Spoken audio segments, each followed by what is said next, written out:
हम ना second year की बात कर लेते हैं ह्यूमन नर्वस सिस्टम। देखो, ह्यूमन नर्वस सिस्टम जो होता है बेसिकली वो कहाँ कैसा होता है, हमने पढ़ा था कि ह्यूमन नर्वस सिस्टम दो तरह के होते हैं, एक सेंट्रल नर्वस सिस्टम, एक peripheral. Central nervous system consist होता है स्पाइनल कॉर्ड, जो कि होलो नर्व कॉर्ड होती है, जिसके अंदर कितने न्यूरॉन्स होते हैं, इसके अंदर तकरीबन 100 बिलियन से ऊपर इंटर न्यूरॉन्स होते हैं। ठीक है, स्पाइनल कॉर्ड के अंदर कौन से न्यूरॉन्स होते हैं? इंटर न्यूरॉन्स होते हैं। कैसे पता चलेगा? देखो ये है स्पाइनल कॉर्ड की पिक्चर। ठीक है, ये आ रहा है सेंसरी न्यूरॉन और यहाँ पे आके ख़त्म हो गया। ये जो इसके अंदर मौजूद है ना, इस स्पाइनल कॉर्ड के अंदर ये जो मौजूद है, जो ग्रीन कलर का छोटा सा नज़र आ रहा है, ये है इंटर न्यूरॉन। ठीक है, नज़र आया? ये जो आ रहा है, ये क्या आ रहा है? ये सेंसरी न्यूरॉन आ रहा है। और ये देखो, ये इसमें ख़त्म हो गया ना, तो हम इसको शुमार ही नहीं करेंगे, हम इसके इतने से भी पार्ट को इसमें शुमार नहीं करेंगे, क्योंकि ये इसके क्या आ रही है, इसके बेसिकली एक्सॉन्स आते हैं। ठीक है, ये जो है ये इंटर न्यूरॉन है। तो इंटर न्यूरॉन किसके अंदर पाया जाता है? स्पाइनल कॉर्ड के अंदर। कितने पाए जाते हैं? तकरीबन 100 बिलियन के करीब स्पाइनल कॉर्ड के अंदर हमारे पास क्या मौजूद होते हैं? Inter neuron. और ये यहाँ से ये वापस क्या जा रही है? सेंसरी न्यूरॉन जा रही है। ठीक है, और ये जो आपको गोल गोल से नज़र आ रहे हैं ना, इसको हम कहते हैं साइनेप्सिस। क्या कहते हैं? साइनेप्सिस। साइनेप्सिस क्या कहते हैं? साइनेप्सिस कहते हैं जंक्शन को, ज्वाइंट होने को, यानी कि जहाँ पर दो न्यूरॉन्स आपस में ज्वाइंट हो रहे हो ना, वो कहलाता है साइनेप्सिस। अगर एक न्यूरॉन, जैसे कि मोटर न्यूरॉन और सेंसरी न्यूरॉन ज्वाइंट हो रहा हो सिर्फ इंटर न्यूरॉन्स, और बीच में ये ना मौजूद हो, क्या मौजूद ना हो? इंटर न्यूरॉन मौजूद ना हो, तो हम इसको कहते हैं मोनोसाइनेप्टिक। ठीक है, सिर्फ एक जगह से इसके साइनेप्स है। लेकिन अगर इस तरह से ज़्यादा हो ना, तो ये साइनेप्स ज़्यादा कहलाते हैं। ठीक है, अच्छा भाई अब आ जाइए, ब्रेन और स्पाइनल कॉर्ड जो होते हैं ये बोनी आर्मर के अंदर होते हैं। ठीक है, आपको बताएगा ब्रेन जो होता है इसके अराउंड स्कल होता है, जबकि स्पाइनल कॉर्ड जो होती है इसके अराउंड क्या होती है? वर्टिब्रीज मौजूद होती है, वर्टिबल कॉलम जो है आपका। ठीक है, इसके अंदर फर्दर प्रोटेक्शन के लिए 3 टफ कवरिंग मौजूद होती हैं, जिनको हम लोग क्या कहते हैं? मेनिंजेस, जो कनेक्टिव टिश्यूज़ की बनी हुई होती है। और इसके अंदर एक प्लाज्मा लाइक फ्लूइड होता है, जिसको हम लोग सेरिब्रोस्पाइनल फ्लूइड कहते हैं। याद है, हम पढ़ के आ चुके हैं मैट्रिक में। इसके अंदर सेंट्रल नर्वस सिस्टम जो होता है इसके न्यूरॉन्स नहा रहे होते हैं। ठीक है, अच्छा भाई, और ये भी सेंट्रल नर्वस सिस्टम को प्रोजेक्शन देता है। ये वाली पिक्चर आपको याद है, मैंने आपको बताया था, ये आपकी खाल है जिसके ऊपर हेयर्स आपके अभी ग्रो हैं। अगर हम इसको हटाएं तो इसके नीचे आपकी स्कल बोन आती है, स्कल बोन को हटाएं तो नीचे वो 3 लेयर्स आती है, जिनको हम लोग मेनिंजेस कहते हैं, जिनका नाम क्या क्या होता है? ड्यूरामीटर, पैरामीटर, और मेरा ख्याल है एक और का नाम अर्कोनॉइड मीटर होता है। ठीक है, मैटर। फिर उसके नीचे आपके ब्रेन का आ जाता है। सही है, जो ये आपका कॉर्टेक्स और ये आपका जो वाइट मैटर होता है वो। ठीक है, अच्छा देखो एक और बात हम कब से बढ़ते आ रहे हैं, किडनी जो होती है उसका जो क्या कहते हैं, जो डार्क पार्ट होता है उसको कॉर्टेक्स कहते हैं, और जो लाइट पार्ट होता है उसको हम लोग दूसरे नाम देते हैं। क्या नाम देते हैं? एक सेकंड रुकिएगा, मेरे खुद के जहन से निकल गया, मेरे ख्याल में मेड्यूला था ना। एक सेकंड रुकिएगा।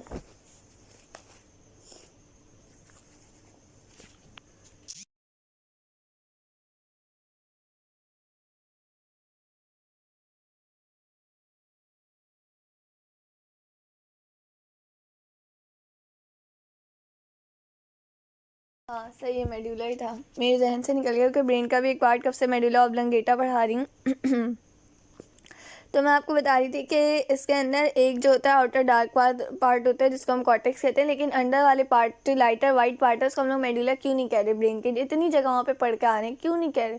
इसलिए नहीं कह रहे क्योंकि वो होता है गैंग्लियन, वहाँ पे मौजूद होता है गैंग्लिया। गैंग्लिया मतलब एक्सोन्स वगैरह जो होते हैं ना, बस वो मौजूद होते हैं, तो वो गैंग्लिया कहलाता है। ठीक है, वो हमारे पास क्या कहते हैं वो हमारे पास जो होता है वो हमारे पास वाइट मैटर जो होता है उसके अंदर क्या मौजूद होता है? उसके अंदर मौजूद होते हैं गैंग्लियंस। ठीक है, उसको हम लोग ये नहीं कहते हैं, मेडुला नहीं कहते। अच्छा, ये पिक्चर भी याद है, मैं समझा चुकी हूँ। ब्रेन के अंदर आपने बताया था कि सेंट्रल नर्वस सिस्टम जो होता है वर्टिब्री का, वो एम्ब्रियो के अंदर कहाँ से डेवलप होता है? ये डेवलप होता है हॉलो नर्व कॉर्ड होती है ये डॉर्सल। दिखाती हूँ आपको कोई एम्ब्रियो ये एक एम्ब्रियो है जिसके अंदर ये मौजूद है नोटोकॉर्ड। सही है, समझ लो क्या होता है, लिख लेना अपने पास। नोटोकॉर्ड जो होती है ना, ये फर्दर जब आप देखो एम्ब्रियो बनना होता है ना, तो एम्ब्रियो मैं आपको बताई थी। तो एम्ब्रियो क्या होता है कि वो डेवलप होता है बेबी में, ठीक है।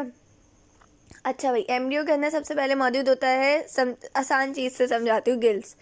अगर तो फेरिंजियल स्लिट्स होती, अगर तो जो एम्ब्रियो है वो एक्वेटिक है, यानी समंदर में पाए जाने वाले जानवर का है, तो वो उसके जो स्लिट्स होंगे ये किस में डेवलप हो जाएंगे, किस में वो कर जाएंगे, गिल्स में, ठीक है। जबकि अगर टेरिस्ट्रियल पे पाया जाएगा तो किस में डेवलप होंगे, लंग्स में, ठीक है। बात समझ आई। अच्छा भाई, इसी तरह से एक और चीज़ मौजूद होती है जिसको कहते हैं नोटोकॉट। नोटोकॉट से आगे जाके क्या बनता है, इससे बनता है वर्टिब्रल कॉलम, जो बोन होती है ना वो बनती है, और स्कल।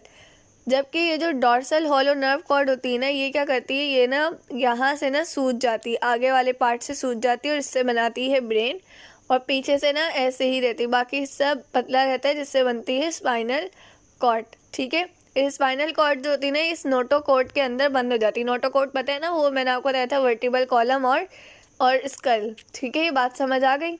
तो इसके अंदर ये लिखा हुआ है कि सेंट्रल नर्वस सिस्टम जो वर्टिब्री का होता है, ये डेवलप होता है एम्ब्रियो से, डेवलप होता है एम्ब्रियो के अंदर, किससे डेवलप होता है, डॉर्सल होलो नर्व कॉर्ड से अंदर। इनिशियल स्टेज के अंदर क्या होता है, नर्व कॉर्ड जो होता है ना, सिंपली एक ट्यूब होती है जिसके अंदर क्या मौजूद होता है, सेरिब्रो स्पाइनल फ्लूइड मौजूद होता है, ठीक है। एक देखो नोटोकॉर्ड हमने पढ़ी थी, एक जिससे क्या बननी है, जिससे वर्टिब्री बननी है। और नर्व कॉर्ड जो होती है ना, ये पहले क्या होती है, एक ट्यूब होती है जिसके अंदर सेरिब्रो स्पाइनल फ्लूइड होता है। जब डेवलपमेंट चल रही होती है ना, तो इसका इंटीरियर पार्ट, आगे वाला पार्ट जो होता है वो क्या होता है, वो लार्ज होता है और स्वेल कर जाता है, फूल जाता है, उससे बनता है प्राइमरी ब्रेन वेसिकल, ठीक है। वो प्राइमरी ब्रेन वेसिकल जो होता है ना, पाउच, वेसिकल पाउच होता है, तो वो क्या होता है, वो फर्दर डेवलपमेंट में 3 पार्ट्स बनाता है। कौन कौन से पार्ट बनाता है, 3 इरेगुलर पार्ट्स बनाता है, फोर ब्रेन, मिड ब्रेन और हाइंड ब्रेन। ये स्ट्रक्चर कुछ इस तरह का बनता है, ऐसे कर कर, ऐसे और ऐसे आ रहा होता है। ये जो आप देख रहे हैं ना, ये कहते हैं फोर ब्रेन है, ये मिड ब्रेन है, ये हाइंड ब्रेन है, इस तरह से बनता है। और ये नीचे जा रही होती है स्पाइनल कॉर्ड। पहले इस तरह के वेसिकल्स बनते हैं, थैलियाँ बनती है इरेगुलर, ठीक है। अच्छा, फिर ये किस में डेवलप हो जाती है, फिर ये डेवलप हो जाती है एक मेच्योर ब्रेन के अंदर। और जो वेसिकल्स होते हैं ना, ये इसके अंदर क्या होता है, इसको सेलेक्टिवली थिकन कर दिया जाता है, मोटा कर दिया जाता है, और उसके अंदर फोल्डिंग्स बना करना ब्रेन के और पार्ट्स बन जाते हैं, जैसे कि क्या क्या लोब्स बन जाते हैं इनकी फोल्डिंग से। इसके अंदर मेडुला बन जाता है, ये वो। जब ये कोई बच्चा न्यूरोलॉजी पढ़ता है या फिर ब्रेन का कुछ पढ़ता है ना, तो उसको हर चीज़ बताई जाती है कि कौन सा फोल्ड कैसे हुआ था कि मेडुला बना, ठीक है। हर चीज़ बहुत खोल खोल के पढ़ाई जाती है। अच्छा भाई, उसके बाद क्या होता है, जो सेंट्रल कैनाल होता है ना, इसके ये सेंट्रल कैनाल देखो यहाँ पर मौजूद है, नहीं। अच्छा भाई, इनके जो बीच की ना एक कैनाल होती है जो खाली हो जाती है, वो 4 फिल्ड कैविटीज़ बनाती है, जिनको हम कहते हैं वेंट्रिकल्स, खाली स्पेसेस, याद है। अब बस ये याद रखना है, खाली स्पेसेस हमारे दिमाग में कितनी होती हैं, 4 होती हैं। वेंट्रिकल्स हमारे दिमाग में 4 होते हैं, जिनके अंदर फ्लूइड भरा हुआ होता है। कौन सा फ्लूइड, सेरिब्रो स्पाइनल फ्लूइड भरा हुआ होता है। ये याद रखना है, एमसीक्यूज में आ जाता है कि इंसानों के अंदर 4 फ्लूइड फिल्ड कैविटीज़ होती है दिमाग के अंदर, उसको क्या कहते हैं, तो याद रखना, उसको कहते हैं वेंट्रिकल्स, ठीक है। फिर हमने पढ़ा फोर ब्रेन जो होते हैं, इसके 2 रीजन्स होते हैं, एक टीलेंसेफेलोन, एक डायंसेफेलोन, याद है। ये देखो, इसको एक दफ़ा रिवाइज करा देती हूँ। ये अपने पास आपने बनाया हुआ होगा ना, तो अब जब लेक्चर ले रही होगी ना, आसानी हो रही होगी कि आपको। देखो, ब्रेन है, ब्रेन में फोर ब्रेन है, मिड ब्रेन है, हाइंड ब्रेन है। हाइंड ब्रेन के 3 पार्ट्स है, पॉन्स, मेडुला, सेरिब्लम। जबकि फोर ब्रेन के 3 पार्ट्स है, टेलेंसेफेलोन, डायंसेफेलोन।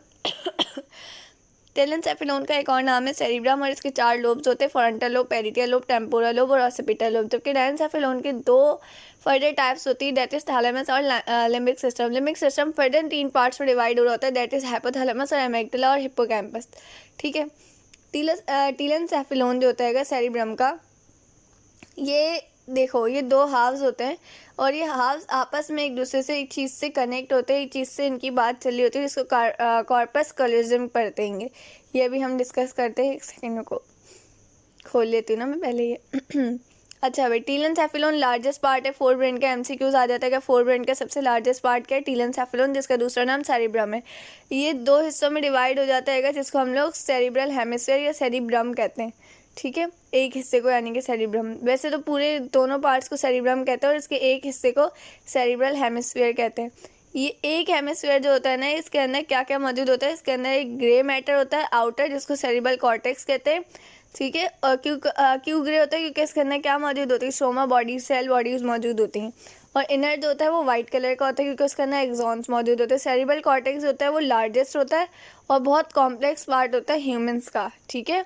ये बहुत उलझा हुआ होता है और ये इसके अंदर बहुत सारे इंटर न्यूरॉन्स मौजूद होते हैं। जैसे स्पाइनल कॉर्ड के अंदर मैंने बताया ना कि सिर्फ इंटर न्यूरॉन्स मौजूद है, बाकी सबके एक्सॉन्स या डेंड्राइट्स आते रहेंगे, जैसे मोटर न्यूरॉन या सेंसरी न्यूरॉन के। इसी तरह से जो आपके पास ये वाला है, क्या नाम है, कहाँ थे हम लोग, हाँ हम बात कर रहे थे कॉर्टेक्स की। तो कॉर्टेक्स के अंदर भी हमारे पास क्या होता है इंटर न्यूरॉन्स मौजूद होते हैं। आज मौसम थोड़ा सा चेंज हुआ है बारिश की वजह से, तो सर्दियों की बारिश में वैसे नहाना तो नहीं चाहिए, लेकिन मेरा कुछ पता नहीं होता, मैं फिर भी छत पे चक्कर लगाती रहती हूँ तो खैर। अच्छा भाई, कॉर्टेक्स जो होती है कि मैंने आपको बताया था ये सीट होती है तमाम कॉन्शियस एक्टिविटीज़ की यहाँ पे, या इंटेलिजेंस एक्टिविटीज़ की। यहाँ पे तमाम इंटेलिजेंट या एक्टिविटीज़ वगैरह कॉन्शियस एक्टिविटीज़ होती हैं। ये हमारे डिफरेंट सेंसेस को एक साथ कोऑर्डिनेट करता है हमारे जितने भी अलग अलग सेंसेस होते हैं ना, उनको एक साथ कोऑर्डिनेट करता है, उनके कोऑर्डिनेशन करवाता है। इसका इस प्लेस के अंदर क्या क्या चीज़ें इन्वॉल्व होती हैं, इंटेलिजेंट, रीजनिंग, रीज़न कि ये क्यों है, वो क्यों है, ऐसा क्यों है, यूँ क्यों है, अक्लमंदी, मेमोरी, याद करने की सलाहियत, कोई भी चीज़ याद रह जाए, फंक्शन। जिसका कॉर्टेक्स ज़्यादा होता है ना, उसको वैसे ज़्यादा इंटेलिजेंट भी माना जाता है। अच्छा जी, इसको 4 लोब्स के अंदर डिवाइड किया जाता है। एंटीरियर सबसे आगे वाला होता है फोरेंटल, फोरेंटल के जो नीचे होता है वो होता है टेम्पोरल, टेम्पोरल के ऊपर होता है पेरिटल लोब, और बिल्कुल लास्ट में आता है ऑसिपिटल लोब। ये जो सेरिब्रल हेमिस्फीयर होते हैं ना, इन दोनों की एक्टिविटीज़ एक चीज़ के ज़रिए चलती रहती है, जिसको हम कहते हैं कॉर्पस कॉलोजम। यानी कि ये जो दो है ना, ये एक दूसरे से कोऑर्डिनेट रहेंगे। इनके दरमियान ना एक किस्म के न्यूरॉन्स मौजूद होंगे, जिनको हम कहते हैं कॉर्पस कॉलोजम। ये आपके पास मौजूद है कहाँ पर, ये देखो, ये मैंने भी लिखा हुआ है टीलेनसेफेलोन में क्या क्या चीज़ें होती हैं, और कहाँ किस पिक्चर में दिखाऊं कॉर्पस कैलोजम सही से दिखाया हुआ हो।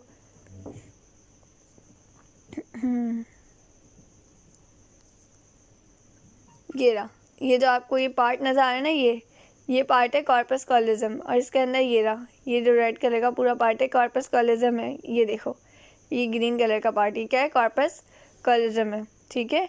ये याद रहेगी बात अब। अच्छा भाई, अब आ जाते हैं हम कहाँ पर, हमने हेमिस्फीयर्स भी डिस्कस कर लिए, ये सब हमने 9 की बुक से पढ़ चुके हैं, ये तमाम स्ट्रक्चर हमने देख लिए। फिर डायनसेफेलोन जो होता है, इसके अंदर थैलेमस आता है और लिम्बिक सिस्टम आता है। मैंने आपको बताया था लिम्बिक सिस्टम के अंदर क्या क्या मौजूद होता है। लिम्बिक सिस्टम के अंदर आपका मौजूद होता है हाइपोथैलेमस, एमिग्डाला और हिप्पोकैम्पस। हमारी लॉन्ग टर्म मेमोरी किस में सेव होती है, सोचो, हिप्पोकैम्पस में। हाइपोथैलेमस क्या है, थर्मोस्टेट का, थर्मो रेगुलेशन में काम करता है, ठीक है। अच्छा आगे ले आती हूँ, कहाँ गया, ये रहा। थैलेमस जो होता है ये क्या है, ये क्लियरिंग हाउस है। देखो इसको कैसे याद रखोगे कि आपने ये खोला, कहाँ गया, सबसे पहले सेरिब्रम वाला निकालती हूँ, ये आ गया सेरिब्रम, ठीक है। अच्छा, आपने इसका ये वाली पिक्चर खोली, आपने देखा कि टीलेनसेफेलोन जो है ये सेरिब्रम में, इसका काम होता है कि आपके इमोशंस देखना, यानी जो जो फ्रंटल लोब्स के काम है ना, ये सारे सेरिब्रम के सर डाल दो। यानी कि थॉट्स, इमोशन, सेंसेशंस, हियरिंग और देखना, ये सब काम किसके हैं, ये टीलेनसेफेलोन के, सेरिब्रम के, ठीक है। इसके 2 पार्ट्स होते हैं, कॉर्टेक्स होता है, ठीक है, जिसके अंदर इंटरन्यूरॉन्स मौजूद होते हैं, एक इसका वाइटिश पार्ट होता है, ठीक है। उसके बाद डायनसेफेलोन पे आना। डायनसेफेलोन में 2 चीज़ होती है, थैलेमस और लिम्बिक सिस्टम। लिम्बिक सिस्टम में पहले डिफाइन कर दो हाइपोथैलेमस को, तो हाइपोथैलेमस का आपने बताया कि थर्मोस्टेट है, और हिप्पोकैम्पस जो है ये लॉन्ग टर्म मेमोरी में काम आता है, जबकि थैलेमस जो है ना, डायनसेफेलोन की ये वाली टाइप, ये किस में काम आती है, थैलेमस जो है ये क्लियरिंग हाउस यानी चेक पॉइंट है। यहाँ पर क्या होता है, यहाँ पर ये होता है कि कोई इन्फॉर्मेशन आई, कोई इम्पल्स आई, सेंसरी इम्पल्स आई रिसेप्टर की, वो पहले जाएगी थैलेमस के पास। फिर थैलेमस सोचेगा अब इसको ब्रेन के किस पार्ट के पास भेजना है। तो ये क्या रिसीव करता है, डिफरेंट पार्ट्स जो होते हैं उससे रिसीव करता है इम्पल्सेस को, और उसको कहाँ पहुँचाता है, ब्रेन को पहुँचाता है। और relay them to appropriate part of motor cortex. Motor cortex कहते हैं ऐसा कॉर्टेक्स जो काम करता है, उस कॉर्टेक्स के पास इसको भेजता है। रास्ता होता है, रिले यानी रास्ता होता है। इसके अलावा ये क्या करता है, ये प्लेजर और पेन को भी डिटेक्ट करके बताता है। फिर आता है लिम्बिक सिस्टम। इसके अंदर आता है हाइपोथैलेमस, एमिग्डाला और हिप्पोकैम्पस। मैंने आपको बताया हाइपोथैलेमस जो होता है होमियोस्टेसिस में ज़्यादा काम करता है। इसके अलावा हाइपोथैलेमस का एक काम ये होता है कि ये आपके ब्रेन को ना हार्मोन्स के साथ कोऑर्डिनेट करवाते हैं। कैसे करवाता है, पिट्यूटरी ग्लैंड जो है ना, इसका काम होता है आपके ब्रेन के अंदर सिर्फ यही एक ग्लैंड है जिसका काम क्या होगा, प्रोड्यूस करवाना हार्मोन्स। इसके अलावा भी ग्लैंड है जो हार्मोन्स प्रोड्यूस करवाते हैं, जैसे थायराइड ग्लैंड है, लेकिन वो आपकी गर्दन में होता है। हमने किडनी के ऊपर कुछ ग्लैंड्स पढ़े थे, लेकिन वो कहाँ पे होते हैं, वो किडनी पे होते हैं। ये 3 ग्लैंड्स हम लोग पढ़ चुके हैं, ये याद रखना, ठीक है। अच्छा भाई, तो जो पिट्यूटरी ग्लैंड होता है इसको कोऑर्डिनेट करवाता है ब्रेन के साथ। इसके अलावा ये बॉडी के टेम्परेचर को रेगुलेट करता है। इसको आप यहाँ से भी देख सकती हैं कि डायनसेफेलोन जो क्लियरिंग हाउस है, रिले सेंटर है, चेक पॉइंट है, प्लेजर और पेन को डिटेक्ट करता है। Limbic system long term memory से है। एमिग्डाला फीलिंग, जैसे जो प्रेशर, खुश होने, आप खुश हैं, ठीक है, आइए सॉरी आप प्लीज़ हैं, किसी ने आपका काम किया तो आप शुक्रगुजार हैं, ये आपके एमिग्डाला में आएगा। आपको पनिश किया किसी ने, आप कुछ लोग होते हैं ना वो गधे होते हैं, उनको पनिश कर लो, उनको फ़र्क ही नहीं पड़ता, ठीक है, तो उनका एमिग्डाला काम करना छोड़ जाता है। इसके अलावा ये भी हम लोग एमिग्डाला को आगे डिस्कस करते हैं, और हाइपोथैलेमस का भी हम लोग पढ़ चुके हैं। इसके अलावा हाइपोथैलेमस का एक काम होता है हंगर, थ्रस्ट और फियर, डर वगैरह में या भूख प्यास में हमें इंडिकेट करना, हमें बताना हमारे ब्रेन को कि हमें भूख प्यास लग रही है, हमें डर लग रहा है मिड ब्रेन। मैंने आपको मिड ब्रेन नहीं, एमिग्डाला की बात करते हैं। एमिग्डाला का काम क्या होता है, ये सेंसेशन प्लेजर की, यानी आप शुक्रगुजार हैं, इसको आपको ये एमिग्डाला में सेंसेशन प्रोड्यूस होती है। आपको किसी ने पनिश किया, ये सेंसेशन आपके एमिग्डाला की वजह से प्रोड्यूस होगी। फिर होता है सेक्शुअल अरोजल। इसका मेन काम जो है एमिग्डाला का, वो सेक्शुअल अरोजल से याद रखना। सेक्शुअल अरोजल यानी कि जिनसी जो ख्वाहिश होती है ना, इसका अरोजल, इसका अराइज होना होता क्या है। देखो, अगर किसी जैसे जानवर हैं, जानवरों को अपनी जो नस्ल है उसको आगे बढ़ाना है, तो अगर उनका ये जो एमिग्डाला काम नहीं करेगा ना, तो वो उनके दरमियान जो जिनसी अमल है वो नहीं होगा, तौलीदी अमल, रिप्रोडक्शन का अमल नहीं होगा, ठीक है। वो अपने बेबीज रिप्रोड्यूस नहीं करेंगे क्योंकि उनका एमिग्डाला काम करना ख़त्म कर देगा, तो वो लोग क्या करेंगे, वो सिर्फ खाना खाते रहेंगे। तो ये काम भी इम्पॉर्टेंट होता है, ठीक है। इसके अलावा हिप्पोकैम्पस का काम क्या होता है, लॉन्ग टर्म मेमोरी में। फिर मैंने बताया था कि मिड ब्रेन जो होता है इसका सेम मेट्रिक वाला है कि ये जो होता है ना, ये बहुत स्मॉल होता है ह्यूमंस के अंदर। इसका काम जैसे विजन और डोर, यानी इतना ज़्यादा इसका काम भी नहीं है, और ये इसका इतना ज़्यादा बताया हुआ भी नहीं है। बस ये क्या करता है, ये आपकी स्पाइनल कॉर्ड को किससे जोड़ता है, आपकी जो स्पाइनल कॉर्ड और फोर ब्रेन है उसको आपके फोर ब्रेन और जो हाइंड ब्रेन है ना, उसको मिड ब्रेन जोड़ता है आपस में, ठीक है। अच्छा भाई, हाइंड ब्रेन जो होता है इसके अंदर मेडुला होता है, सेरिब्रम होता है, पोन्स होता है, ठीक है। अच्छा भाई, मेडुला ऑब्लांगेटा जो होता है ये होता है रिफ्लेक्स सेंटर्स। मैंने आपको बताया था रिफ्लेक्सेस क्या होते हैं, अचानक से कील पे पाँव रखा, ये वाली पूरी एग्जाम्पल मैट्रिक उससे आपको याद होगी, ठीक है। अच्छा भाई, मेडुला ऑब्लांगेटा जो होता है उसका वाइटल टास्क जैसे breathing, heart beat, blood pressure, coughing, swelling, hiccuping यानी कि हिचकी वगैरह जो होती है, स्नीजिंग, वॉमिटिंग, डाइजेशन, ठीक है। सेरिब्लम जो होता है जैसे कि हमारे जो ब्रेन में ऊपर वाला पार्ट था वो सेरिब्लम था, जबकि यहाँ पर मौजूद होता है सेरिब्रम। फ़र्क याद रखना, सेरिब्रम भी बहुत ज़्यादा उलझा हुआ होता है, किसकी तरह, सेरिब्लम की तरह। सॉरी, यहाँ पे एक सेकेंड रुको, कहाँ गई ये जो आपका ऊपर का पार्ट होता है ये सेरिब्रम होता है और ये वाला सेरिब्लम होता है, ये याद रखना बात, ठीक है। इस पर मैं भी अक्सर मिक्स कर जाती हूँ कि सेम बहुत ज़्यादा लगते हैं। असल में ये जो है ना सेरिब्रम, इसको बड़ा दिमाग कहते हैं, सेरिब्रम को छोटा दिमाग कहते हैं अक्सर लोग, ठीक है। तो सेरिब्रम जो होता है ना, इसी के नाम से सेरिब्लम भी ना बहुत ज़्यादा कॉन्वोल्यूटेड और उलझा हुआ होता है, ठीक है, कॉम्प्लेक्स होता है। इसका काम क्या होता है, ये मस्कुलर कोऑर्डिनेशन में काम करता है, मैंने बताया था बॉडी की बैलेंस और पोजीशन में काम करता है इस, और दूसरे मैमल्स के हिसाब से इसमें लिखा हुआ है कि ह्यूमंस के अंदर इसका साइज़ बड़ा होता है, जबकि ऐसा नहीं होता, एलिफेंट्स पे इसका साइज़ हमसे भी ज़्यादा बड़ा होता है सेरिब्लम का। अच्छा भाई, पॉन्स जो होते हैं इसका काम भी क्या होता है, muscular coordination, facial expression, breathing वगैरह में करना है। इसके अलावा क्या होता है, हमारा एक होता है ब्रेन स्टेम, ठीक है। ब्रेन स्टेम के किस किस पे कंसिस्ट होता है, मिड ब्रेन, मेडुला और पोन्स पर, ठीक है। अच्छा भाई, इन लोगों का काम होता है स्लीपिंग और अवेकिंग को कंट्रोल करना, कि आप कब उठ रहे हैं और कब सो रहेंगे। और ये अगर हम लोग इवोल्यूशनरी पॉइंट ऑफ व्यू से देखें तो ये बहुत पुराना टिश्यू है। अब मैंने यहाँ पे कुछ बातें छोड़ दी थी, हम उसको डिस्कस कर लेते हैं। वो असल में इसी से रिलेटेड है, यहाँ पे जो सारी बातें हैं वो इसी से रिलेटेड है। ये कहाँ गया, हाँ, ये जो ब्रेन स्टेम होता है ना, मैंने आपको बताया 3 पार्ट्स पे कंसिस्ट है, मेडुला, पॉन्स और मिड ब्रेन। इसका जो मेन काम होता है ना, ये मॉनिटर करता है आपके नर्वस सिस्टम को कि उसको किससे रिएक्ट करना चाहिए और किसको इग्नोर करना चाहिए। इसकी बड़ी अच्छी एक एग्जांपल दी हुई है कि जब बेबी जो होता है वो रोता है ना, तो मदर जो होती हैं वो फ़ौरन उठ जाती हैं, ठीक है, यानी कि उनका जो नर्वस सिस्टम होता है वो फ़ौरन इस पर रिएक्ट करता है। जबकि फादर जो होते हैं ना, उनको पता है ना कि भाई मदर जो है वो उठ जाएंगी, वो क्या कहते हैं, संभाल लेंगी, तो वो इस इररिलेवेंट जो उनसे हालांकि उनसे ताल्लुक़ रखता है, ज़ाहिर है उनका भी बेबी है, वो रो रहा है तो उठ तो उनको भी जाना चाहिए, लेकिन फादर इसको इग्नोर करके सोते रहते हैं, अपनी स्लीप को एंजॉय करते हैं। अभी अपने घर में फादर मदर के सामने नहीं सुनने ना भाई, मैं पिटूंगी, फिर सब बोलेंगे कि ये क्या अब टीचर समझा रही है इन्हें। ये सारे पॉइंट्स हैं, इन्हें देख लिएगा। और क्या है, और आपका भी स्पाइनल कॉर्ड बाकी है। इसका मैंने स्क्रीनशॉट लिया है, हाँ।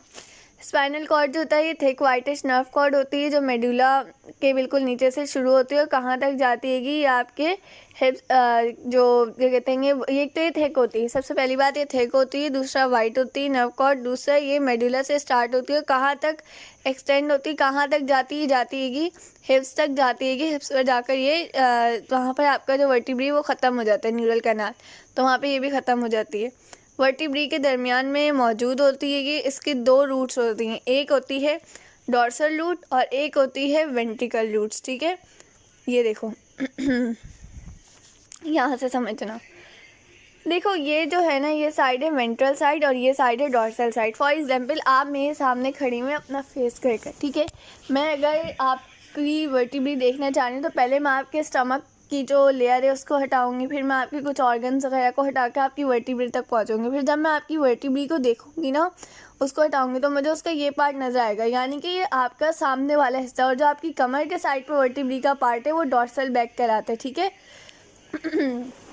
असल में वेंट्रल और डॉर्सल दोनों बेसिकली जानवरों के लिए यूज़ होता है, इंसानों के लिए इंटीरियर और पोस्टीरियर इस्तेमाल होता है। अगर मैं पूछूँ इसमें इंटीरियर पार्ट कौन सा है, तो ये इंटीरियर है और ये पोस्टीरियर है, ठीक है।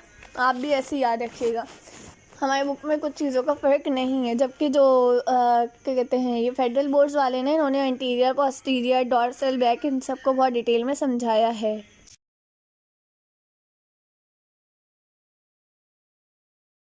अच्छा देखो, अब जो चीज़ समझनी है ना वो समझना, ठीक है।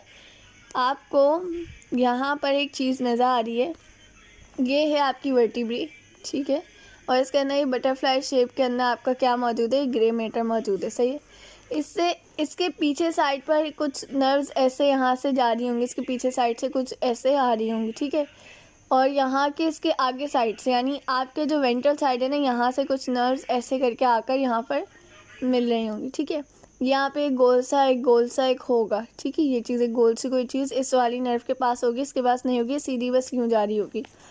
अब समझो इस स्ट्रक्चर को, यहाँ पे देखो, ये एक दफ़ा मैं यहाँ से भी दिखा दूँ, यहाँ से देखो तो ये आपकी जो वर्टिब्री है ना, इसके पीछे से ये कुछ नर्व्स ऐसे आ रही हैं और ये आगे से वेंट्रल साइड से आ रही हैं।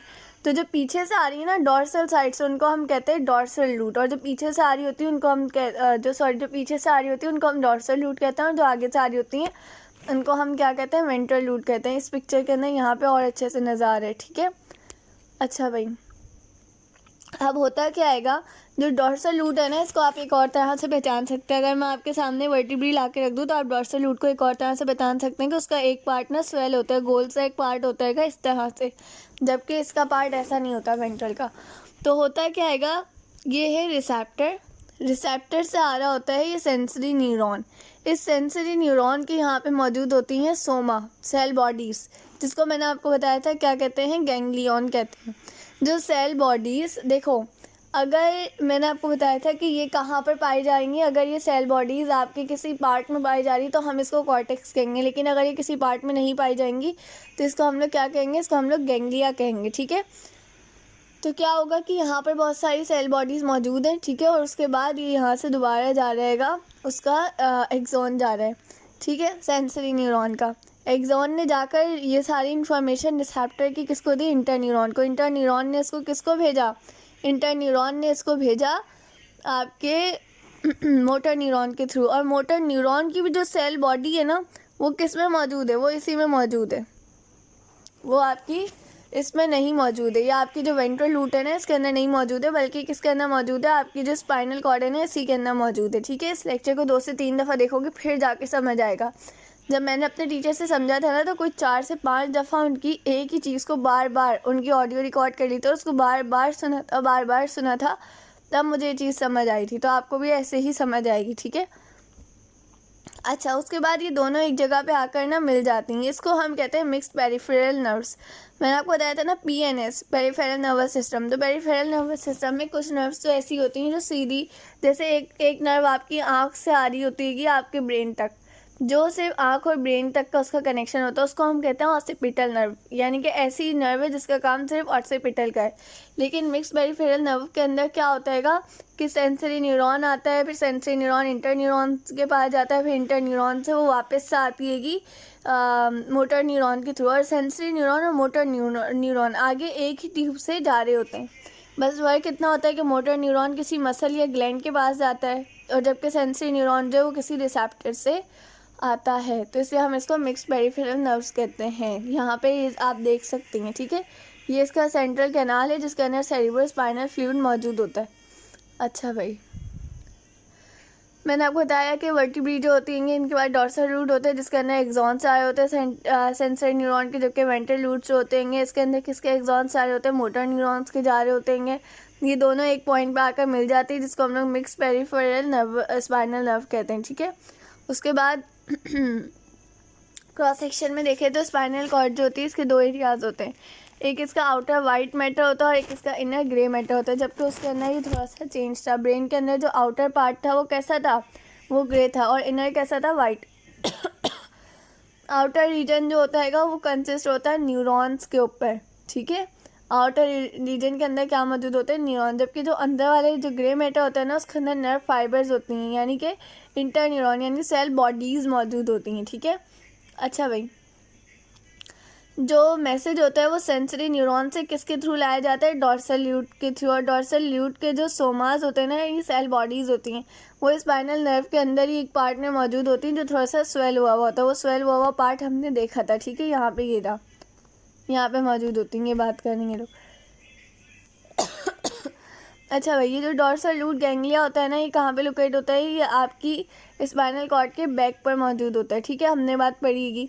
पहला साइनेप्स जो होता है वो सेंसरी न्यूरॉन और इंटर न्यूरॉन के अंदर, इंटर न्यूरॉन का होता है साइनेप्स, वो कहाँ पर होता है, वो स्पाइनल कॉर्ड के ग्रे मैटर में होता है। ठीक है, अच्छा भाई, फिर उसके जो वेंट्रल लूट होता है, दूसरा जो साइनेप्स होता है वो वेंट्रल लूट और उसी के दरमियान होता है, इंटर न्यूरॉन के दरमियान होता है। ठीक है, स्पाइनल कॉर्ड जो होती है इसका काम क्या होता है, या आपका ऑटोनॉमिक नर्वस सिस्टम और ब्रेन को आपस में जोड़ती है, यानी ऑटोनॉमिक वो जो आपके कंट्रोल में नहीं होते। इसके अलावा ये रिफ्लेक्सेस का कंट्रोल सेंटर होता है। आपसे पूछा जा सकता है कि रिफ्लेक्सेस का ब्रेन कौन सा है, रिफ्लेक्सेस का दिमाग क्या है, तो रिफ्लेक्सेस का दिमाग क्या है, स्पाइनल कॉर्ड, ये इसका कंट्रोल सेंटर है।